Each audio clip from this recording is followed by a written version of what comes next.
আসসালামু আলাইকুম। প্রিয় সকল দিনী ভাই, সকলে ভালো আছেন? আলহামদুলিল্লাহ, আমিও ভালো আছি। আমার আজকের টপিকের বিষয় সহিহ আল বুখারীর গ্রন্থ থেকে কয়েকটা হাদিসের কথা উপস্থাপন করব। শুরুতেই অধ্যায় নম্বর 6 যে বিষয়ে আলোচনা করব সেটা হচ্ছে আনাস ইবনে মালিক রাদিয়াল্লাহু আনহু থেকে বর্ণিত। আল্লাহ রাসূল সাল্লাল্লাহু আলাইহি সাল্লাম একদিন মসজিদে বসেছিলেন। এমন তো অবস্থায় এক ব্যক্তি আগত, সে কী করলো, মুহাম্মদ সাল্লাল্লাহু আলাইহি সাল্লামকে সামনে এসে জিজ্ঞাসা করলো, ইয়া রাসূলুল্লাহ, আমি অমুক দেশ থেকে এসেছি এবং আমি আপনাকে কিছু প্রশ্ন করতে চাই। তখন বললেন, ঠিক আছে, তুমি তোমার প্রশ্ন বলে যাও। নবীজি সাল্লাল্লাহু আলাইহি সাল্লাম তার প্রশ্নের কথাগুলো শুনতেছেন। প্রথমে তিনি জিজ্ঞাসা করলেন, আমরা যে 5 ওয়াক্ত সালাত আদায় করব, এটি কি আল্লাহ তাআলার নির্দেশে হচ্ছে? তিনি বললেন, আল্লাহ স্বয়ং সম্পূর্ণ এবং আল্লাহ অবশ্যই 5 ওয়াক্ত সালাত আদায় করতে বলেছেন। লোকটি বললেন, আলহামদুলিল্লাহ, আমি অনেক খুশি আপনার কথায়। পরবর্তীতে জিজ্ঞাসা করলেন জাকাতের বিষয়ে। তিনি বললেন, ধনীদের কাছ থেকে অবশ্যই গরিবের হক আছে, বিধায় তারা অবশ্যই জাকাত দেবে।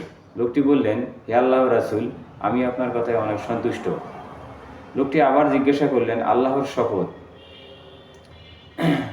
আমি আপনাকে আবার জিজ্ঞাসা করতেছি যে সিয়াম অর্থাৎ রোজা কি আমাদের 1 মাসের জন্য করা হয়েছে, ইহা কি আমাকে পালন করতে হবে?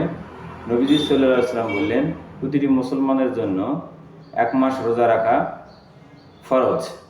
লোকটি অনেক খুশি হলেন এবং লোকটি আনন্দিত হলেন। সে বলল, যে আল্লাহর রাসূল, আপনি সত্যিই বলেছেন। তারপর লোকটি বলল জাকাতের বিষয়ে। তিনি বললেন যে অবশ্যই ধনীদের কাছ থেকে জাকাত, গরিবদের হক রয়েছে। সর্বশেষে তিনি বললেন, আমি নবী সাল্লাল্লাহু আলাইহি সাল্লামের কথায়, আমি আপনার কথায় অনেক সন্তুষ্ট। আমি বিশ্বাস করি আপনার এই কথাগুলো যথাযোগ্যভাবে পালন করার চেষ্টা করব। আর আমি যখন এখান থেকে ফিরে যাব, আমার গোত্রের লোকেরা যারা আছে তাদেরকেও নির্দেশ দেব এবং তাদেরকেও বলবো যে এই নবী মুহাম্মদ সাল্লাল্লাহু আলাইহি সাল্লাম অবশ্যই আল্লাহ তাআলার প্রেরিত দূত এবং তিনি যে কিতাব নিয়ে এসেছেন, এই কিতাবের কথা একদম শুদ্ধ এবং সহিহ। এই বলে লোকটি পরবর্তীতে চলে গেলেন। এই বর্ণনাটা সুফিয়ান সাউরির মতে আনাস রাদিয়াল্লাহু আনহুর সূত্রে বর্ণনা করা হয়েছে। সুতরাং প্রিয় সকল দিনী ভাই, আমরা অবশ্যই চেষ্টা করব দ্বীন ইসলাম প্রচারের জন্য। সবাইকে আমার সালাম। আসসালামু আলাইকুম ওয়া রাহমাতুল্লাহ।